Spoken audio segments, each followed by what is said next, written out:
ఉరికురికి పశువుల కాస్తే పొద్దుగూకది అన్నట్టు రేవంత్ రెడ్డి సర్కారు ఎంత ఎగిరెగిరి వడి కాళేశ్వరంలో అవినీతి జరిగింది అని కమిషన్ వేసి విచారణ చేసినా దేశంలో న్యాయం అనేది ఒకటి ఉంటది కదా, అది చేయాల్సిన పని చేస్తది కదా.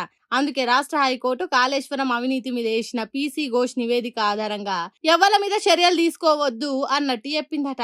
అరే, విచారణ చేసిందే తప్పు జరిగితే చర్యలు తీసుకోనీకే అట్లెందుకు చెప్పింది అంటారా? కానీ చేసిన విచారణ సకా జరగలేదట. అదే ముచ్చట మీద కోర్టుకెక్కిండ్రు కొందరు. విచారణ జరిగిన తీరు సహజ న్యాయ సూత్రాలను లెక్క చేయకుంటున్నదని, రూల్స్ గిల్స్ పక్కకు పెట్టి ఇష్టం ఉన్నట్టు విచారణ చేసిండ్రని, ఎవరైనా విచారణ చేస్తారో వాళ్ళకు ముందుగాల నోటీసులు ఇయ్యలేదని, వాళ్ళ పతారకు పరువుకు తిప్పలు కాకుండా విచారణ జరగలేదని కోర్టులో వాదించిండ్రట. కేసీఆర్ సార్ను, మాజీ మంత్రి హరీష్ రావు సార్ను, ఇంకా కొంతమంది ఆఫీసర్లను ఓ పద్ధతి పాడు లేకుండా సెక్షన్ 8, B8, C ప్రకారం బాధ్యులకు నోటీసులు ఇచ్చి విచారణ చేయలేదని కోర్టు కోపం చేసిందట.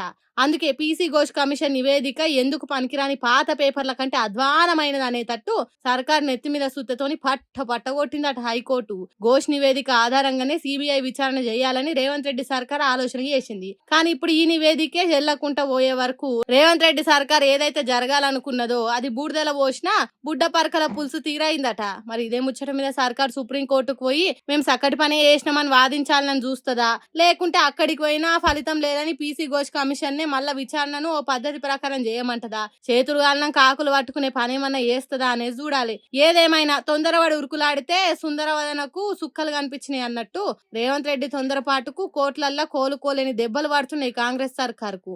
ఏందో ఏమో ఏం చేయాలని ప్రయత్నాలు చేసినా అనుకున్నది ఒకటి కూడా ముంగట పడతలేదు రేవంత్ రెడ్డి సర్కార్లా. ఇట్లా అయితే ఎట్లనో ఏమో పోన్రి.